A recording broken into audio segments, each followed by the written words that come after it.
सिसोदिया जी, केजरीवाल जी के जेल में के होने की वजह से कैबिनेट मीटिंग्स नहीं हो पाई, मानसून सेशन नहीं हुआ, एनसीसीएस की मीटिंग्स नहीं हुई जिसमें ऑफिसर्स की ट्रांसफ़र पोस्टिंग वगैरह होती है। तो आप कैसे देखते हैं कि वो जेल में जाने के बाद भी उन्होंने सीएम बने रहे वो, जबकि कुछ और राज्यों में देखा रहा, झारखंड में देखा, वो उन्होंने पद छोड़ दिया, वापस फिर से आ गए। तो आप कैसे एक्सप्लेन देखिए, करेंगे? इसमें दो इश्यूज़ हैं। एक है कि केजरीवाल जी के जेल जाने के बाद गवर्नेंस,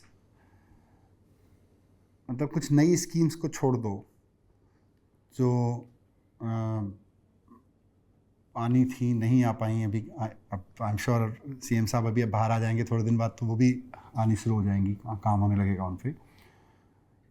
इसमें टीबीआर जो है ना, ट्रांजैक्शनल बिजनेस रूल्स, बड़ा स्पष्ट है कि साहब मंत्री इंचार्ज हैं, इनका नया कानून कहता है जी एलजी परमिशन देंगे, तो मंत्री और एलजी सीधे बात कर सकते हैं। अब एलजी साहब के साथ प्रॉब्लम क्या हो गई है, वो तय करते हैं कि मुझे कौन सा काम होने देना है, कौन सा नहीं होने देना है। जो काम नहीं होने देना है उसमें तो कहते हैं भाई चीफ मिनिस्टर के थ्रू फाइल भेजो, और जो काम होने देना है उसमें कहते हैं मंत्री जी फाइल भेजो, फटाफट में करता हूँ। कितने आपको बहुत उदाहरण मिल जाएंगे। सो आई थिंक ये तो सब फिक्टिशियस चल रहा है, मतलब पेंटिंग करने की कोशिश की जा रही है। दूसरा, आपने पूछा कि भाई रिज़ाइन किया बहुत सारे चीफ मिनिस्टर, मतलब अलग अलग लोगों ने। ये एक खतरनाक ट्रेंड की तरफ बढ़ रहा था देश। जैसे मैंने कहा गवर्नर्स का पद का मिसयूज़, वैसे ये बड़ा शानदार ट्रेंड था सेंट्रल गवर्नमेंट में बैठी हुई पार्टी के लिए कि ये तो बहुत बढ़िया हथियार हाथ लग गया यार।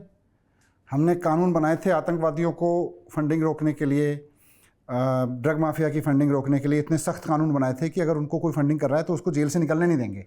Very good. उस कानून का उपयोग करके अब आपको बस इतना ही करना है कि किसी एक आदमी को पकड़ना है।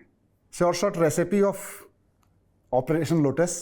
एक आदमी को पकड़ना है, उसको जेल में डालना है, फिर उसको थोड़े दिन जेल में डाल के कहना है बेटा बोल सीएम ने ये किया था, नहीं तो बेल नहीं होने देंगे क्योंकि तेरे ऊपर वो वाला कानून लगा हुआ है जो आतंकवादियों के ऊपर लगता है।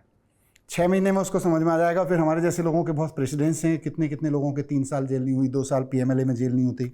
बोले तेरे को पीएमएलए में जेल में डाला है, तेरे को बाहर नहीं निकलने देंगे। अब तू स्टेटमेंट दे कि मेरे को चीफ मिनिस्टर ने रिश्वत मांगी थी। अब 6 महीने बाद आदमी कहता है, 6 बार और पहले कह चुका है जी नहीं मांगी थी, 6 महीने बाद कहता है साहब मांगी थी, मेरे को छोड़ दो। वो कहते हैं अच्छा तू तो जा। अब चीफ मिनिस्टर को उठा लेते हैं। फिर चीफ मिनिस्टर को उठाएंगे तो ये तो श्योर शॉट रेसिपी है कि सेंटर में बैठी हुई कोई भी पार्टी इस फॉर्मूले पे उठाएगी कि अच्छा यहाँ इलेक्शन नहीं जीते, पकड़ो किसी को, लगाओ पीएमएलए बयान लो और उठाओ सीएम को अंदर डालो, उसके बाद देखते हैं कैसे रिजाइन नहीं करता, और रिजाइन करते जाएंगे चीफ मिनिस्टर। तो मुझे लगा इस ट्रेंड को तो तोड़ना बहुत ज़रूरी है। उस ट्रेंड को केजरीवाल जी ने तोड़ा है कि अगर सेंटर में बैठे, क्योंकि कॉन्स्टिट्यूशन है इस देश में, right to life and liberty है इस देश में। ये अच्छा ट्रेंड है यार। आप जहाँ नहीं जीते वहाँ पे एजेंसी से किसी को भी अरेस्ट कराओ रास्ते चलते, और उससे कुछ बयान लो और फिर चीफ मिनिस्टर को उठाओ अंदर डालो, रिजाइन करेगा नैतिकता के आधार पे, सरकार हमारी फिर। लेकिन ये भी तो हो सकता है कि जो चार्जेस हैं वो रियल चार्जेस हों, ज़रूरी नहीं है कि किसी को बुलवाया गया हो। It's a matter of trial, तो let there be trial then.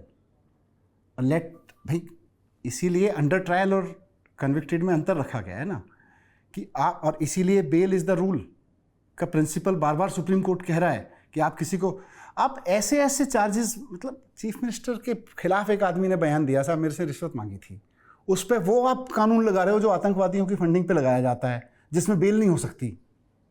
तो ये तो ट्रेंड ही गलत है ना।